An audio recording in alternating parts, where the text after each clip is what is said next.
You have been asking, for a long time now you have been asking through words, through thoughts, through quiet moments late at night, where you close your eyes and send something out into the silence and hope it reaches somewhere, and it has not been working the way you expected. Not because you are doing it wrong, not because you are unworthy of what you want, but because no one ever told you what your prayer actually is. It is not the words. It was never the words. The moment you understand this, everything about how you relate to your own desire will change completely. Your real prayer is not what you say. It is not what you think. It is what you feel. In the quiet, in the background. In the moments when you are not trying at all, that feeling is the signal. That feeling is what is being received, not by something outside of you, by the deepest part of you, the part that builds your experience of reality around whatever it receives most consistently. Think about a person who wants financial freedom. They say the words every morning. They write it in their journal. They visualize the life they want. And then they move through the rest of their day with a low, persistent feeling of not enough. Not dramatic, not a crisis, just a quiet background hum of scarcity. That hum is the real prayer, not the affirmation they spoke for 60 seconds. The feeling they lived in for 16 hours, and the subconscious does not count minutes. It does not weigh the intention behind the morning ritual against the weight of what you actually felt all day. It simply responds to what received the most consistent signal, and the signal was lack. So more experiences of lack arrive, and the person looks at their journal and wonders why nothing is changing, when the truth is that everything is working perfectly. The prayer is being answered exactly, just not the one they thought they were sending. This is not a punishment. This is not the universe working against you. This is the most precise and faithful system you have ever encountered. It answers what you feel, not what you want, not what you say, what you feel. And until you understand the difference between those three things, you will keep speaking one prayer with your mouth and sending a completely different one with every quiet moment of your inner life. Your subconscious mind does not speak language.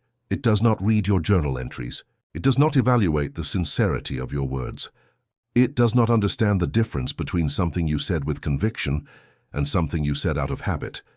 It understands one thing: state, the emotional state you are living in, the felt sense of your inner world, the frequency your body and mind are broadcasting in any given moment. That is the language it responds to. That is the only language it has ever spoken.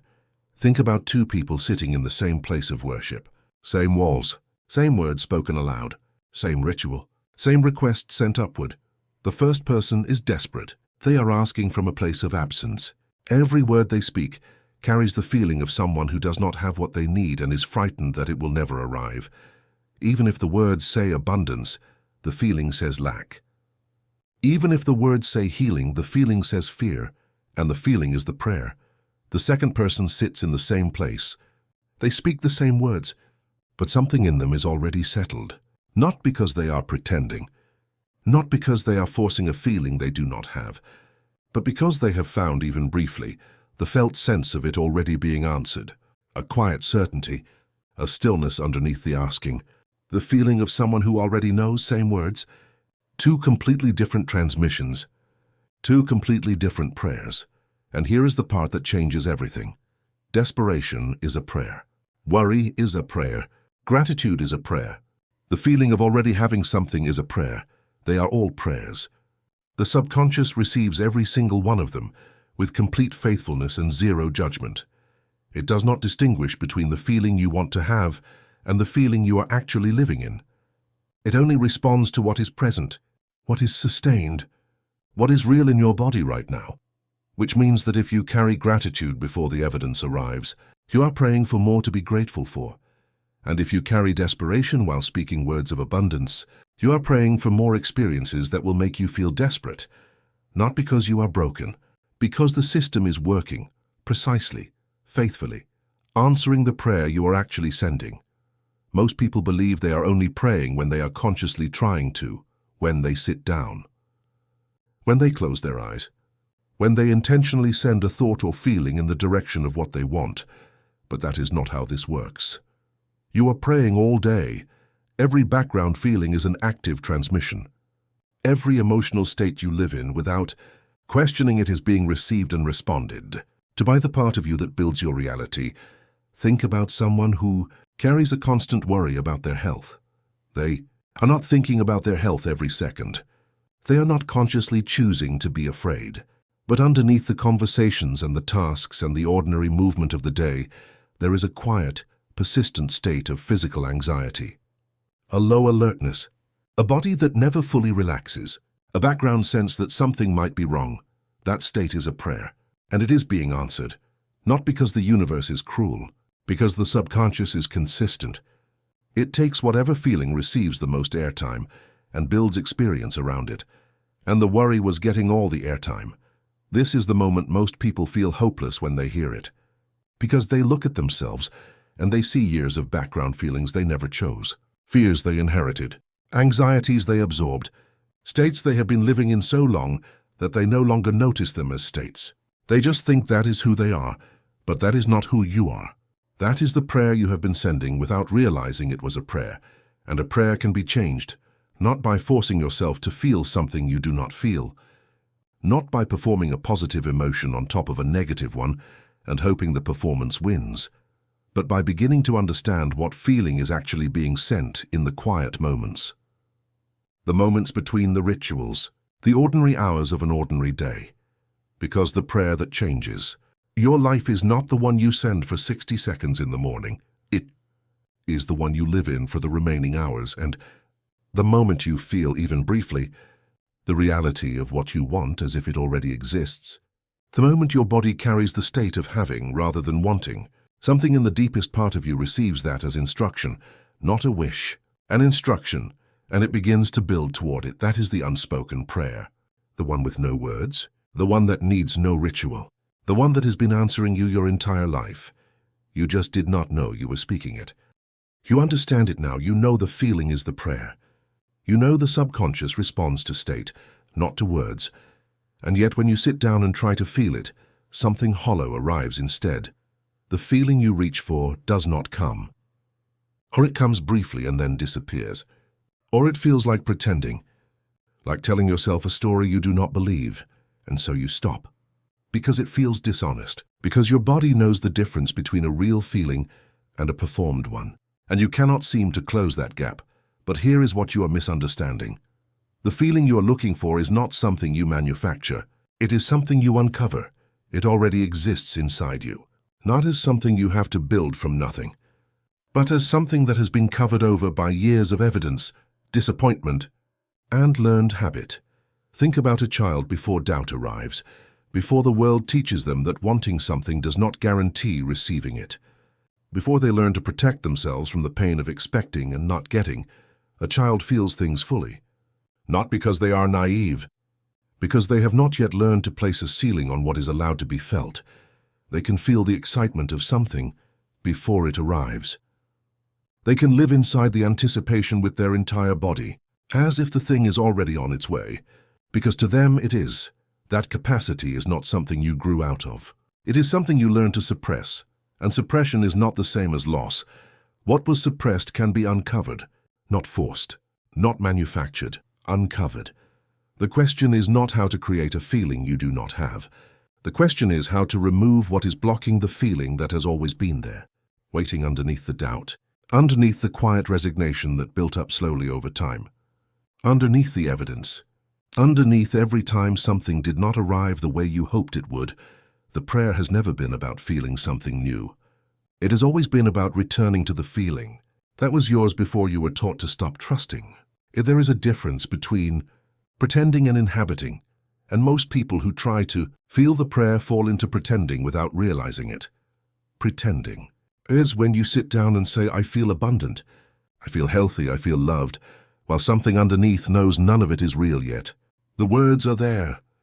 The intention is there, but the body is not convinced. And the body is where the signal lives. Think about two actors preparing for the same emotional scene. The first actor stands in front of the camera and tries to force the tears to come. They think about crying. They squeeze their eyes. They remind themselves that this is important, and nothing arrives, or something thin and unconvincing arrives, because the body cannot be commanded into emotion. It can only be invited. The second actor does something different. They go quiet before the scene. They find a real memory, something that actually opened that feeling in them once. They do not force the emotion. They simply return to the truth of that moment and let the feeling follow naturally. And what comes is real. Not because they lied to themselves, because they found the authentic version of the feeling and let it rise on its own. The unspoken prayer works the same way. You do not need to convince yourself that you already have what you want.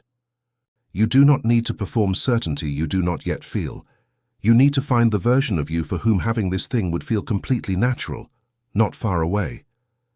Not impossible, just natural, and then inhabit that person, even for a moment, even for 30 seconds of genuine felt sense, not pretending, inhabiting.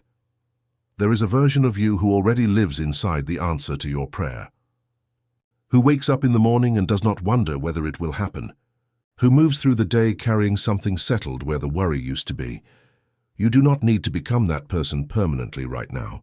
You need to find them briefly, genuinely, and feel what they feel, for long enough that the signal is real, because a real signal sent for 30 seconds reaches deeper than a performed signal sustained for an hour. The subconscious does not reward duration. It rewards authenticity. The feeling does not need to last all day. That is another thing nobody tells you. Most people believe that to reprogram the subconscious, they need to sustain the feeling constantly, all morning, all afternoon, every waking hour. And when they lose it, which they will, they feel like they have failed, like they have undone whatever progress was made. But that is not how the signal works. Think about the moment just before sleep arrives, not when you are lying awake thinking. The moment after that, when the body has gone quiet, when the mind has loosened its grip on the day, when you are at the edge of consciousness, neither fully awake nor fully asleep. That window is not ordinary. In that state, the subconscious is more open than at any other point in the waking day. The filters are down, the resistance is lower. The critical mind that questions and doubts and argues has finally gone quiet, and whatever feeling you bring into that window lands differently. It does not encounter the same resistance it would meet in the middle of the day. It goes in clean. It settles at a deeper level. It reaches places that your conscious effort during the day rarely touches. This is why what you carry into sleep matters more than almost anything else in this practice. One genuine moment of feeling in that window, one real, quiet, embodied sense of already being the person who has what you want, carries more weight in the subconscious than hours of forced repetition during the day. Not because the universe rewards bedtime, because the architecture of the mind is most receptive when it is at rest. Neville called this the state akin to sleep. But what he was really describing was the moment when the prayer can finally land without interference, when you are not fighting yourself, when the doubt has gone quiet, when the feeling can enter without being immediately challenged by everything you think you know about your circumstances.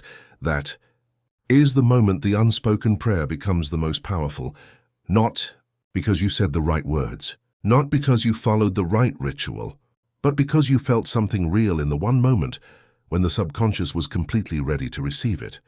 And that feeling, that single genuine moment of already, becomes the new instruction.